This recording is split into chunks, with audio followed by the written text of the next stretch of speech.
So in kind of your own words, could you give us a little bit of a little bit more in depth of a walkthrough of the history of money from your perspective? As far as the history of it, Uh-huh. yeah, that's you've pretty much hit I guess, the nail on the head on that one. Um, Throughout history, people were trying to find out the best way to store wealth and Yep. to make your transactions, and they would improve on that. You said first it was salt bars, then they moved to seashells, and now what seems to be the most recent was gold. Hmm. And a lot of people would have their gold not in just gold bar forms, but they would use gold coins. They Yep. would have jewelry, and what Hmm. they would do is transfer that generation to generation. Because, like you said, gold was a really durable product, and to be able to transfer that from every generation, like, hey, this is something that wealth is stored, say on a family standpoint, right? So you, Yep. as your family grows, you say, hey, now that you're going to start a family, I'm going to give you a piece of this gold here. And you can use that to either transfer it into a cash value, something that the government has for paper money, or you can keep it and continue to transfer it from generation to generation. But that's pretty much how the history of your currency goes. So now we're at Bitcoin. Could you just tell us what Bitcoin is in your own words? Right. Yeah. So in 2008, when the government decided to go ahead and inject, what was it, $600 billion in currency to bail Yep. out all things. At the Hmm. time, it was like, oh my gosh, 600 billion, that's a lot of money. That was a lot of money back then. That was a That lot of was. damn money. So now that it's been injected into our currency, anyone who holds cash as their main form of savings is now holding a devaluating asset, right? Because the government is going to continue to add more money supply. So whatever you have now is going to be worth less. I'm Yep. sure anyone from 5 years old to 95 years old understands that. Hmm. Good thing we have people who want to step away from that sort of system. And the best way they knew how to step away from that was to create an asset that once it hit a certain amount, you can no longer inflate it. You can no longer add any more. So you have your supply and demand. You remove Hmm. your supply. So now it's just a demand issue. So that is essentially what Bitcoin is. But we need to kind of peel back the layers of Bitcoin. When people spoke to me about Bitcoin 2012, 2014, I didn't know what it was. I thought it was a game for World of Warcraft or something Yeah. silly. But after looking into it a bit more, I realized that Bitcoin is just a form of a technology, Hmm. right?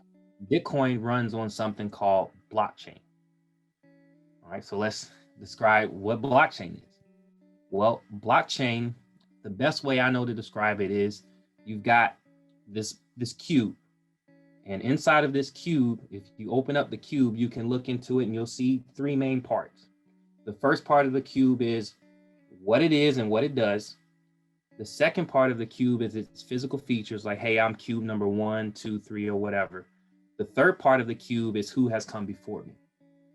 Well, the person who used the blockchain for Bitcoin created the very first cube, and in that cube shows our three sections: what I am, what I do.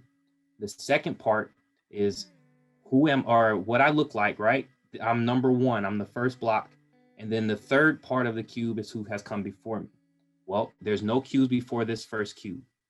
Now, if you want to create a second cube, you have to look into the first part of that cube. Remember the three categories? You Hmm. look into the first part and say, what I am, what I do. Well, there's an equation. You have to use your computer power to solve that equation. Once you solve the equation, congratulations, you get a new block. And your reward for that work is guess. Some Bitcoins. Yep. That's as simple as that. It So is you that take that simple. Bitcoin, you do whatever you want with it. It's yours. Congratulations. So now, if you want to make more, connect your computer back to your network, solve the equation for the next block. You solve the equation, now you have a third block. Again, we look into that third block, what the third block is. And hey, this is what I am, this is what I do. The second part is this is what I look like. And the third part is these are the two blocks that came before me. Mm-hmm. And if you want to continue going through those, you can use your computer to develop more blocks. However, the problem with that is it's not an easy code to crack. Yep, And it's not. so, right. And so if you look into that first part of that block, where is what I am, what I do, that code, as you increase the computing power, so like if you get, okay, so I'll get the biggest computer and I'll just make Bitcoins all day. Well, as you get more power, the equation gets more difficult. Yep, yep. Yep. And it gets difficult to a point where no matter who's in the system, it's going to take 10 minutes to create a new block. Why is Bitcoin such a good store of value? Or is it even a good store of value? What would you say to that?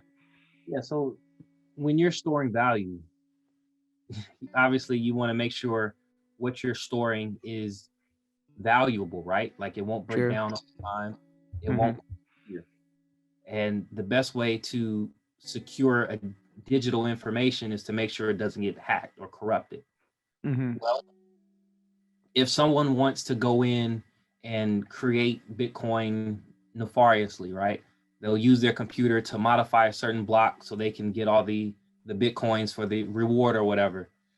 The problem with that is what they'll run into is when they modify one block, Mm-hmm. they'll have to modify every block before it, right? And then you have to change that information, and it gets even more difficult because remember when we said it takes 10 minutes to solve that equation? Yep, yep, Every block that you change takes 10 minutes. yep. Okay. And every block that you change after that takes 10 minutes.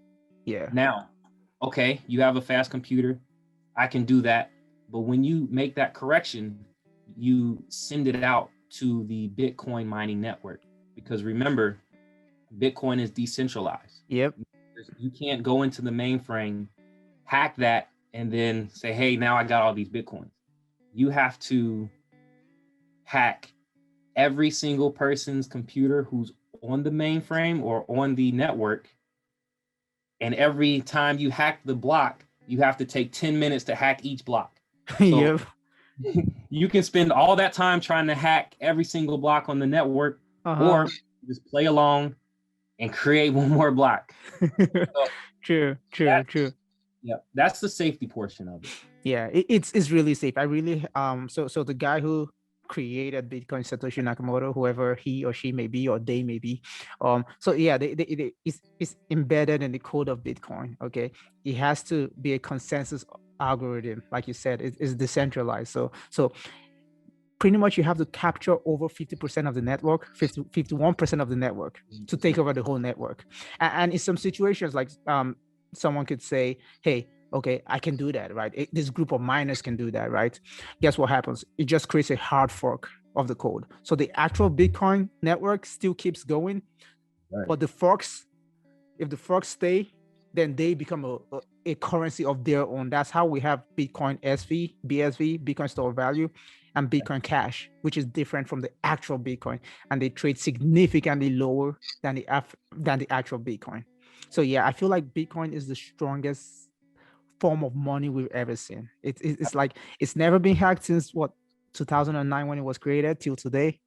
No matter how you try, you probably can't hack it. So I can't really think of a better store of value than Bitcoin. What are your future predictions for Bitcoin and where it's going to go? Yeah, I touched on that earlier when I talked about Bitcoin and you compare it to the value of gold. Oh yeah, Right? oh yeah, oh yeah. So gold is 10 times higher than what Bitcoin is. Mm-hmm. I feel that there will come a day in the future, can't say exactly when, but it will have that value or higher. So I agree. I completely Bitcoin, agree. but so and that's the thing. It's not investing is not a lottery ticket. Nah, it's not. You don't if you ever have that thought, you will run into problems. You're not going to win a lottery ticket. But if you want to store your assets, say you have a certain amount of savings, I would highly recommend that you look into, if it's not Bitcoin or it's some sort of cryptocurrency that uses blockchain, because again, blockchain is just a decentralized currency or a decentralized network that allows you to transact goods and or services. So it doesn't have to just be cash, but you can transact several different things through blockchain on a peer-to-peer network. So there's no third party that can come in and take what you own because they feel that you shouldn't have it. Mm-hmm. As far as the future, the future is bright for cryptocurrency, Definitely. and mainly because of the power of blockchain. I agree. I agree completely. That's like hitting the nail right on the head.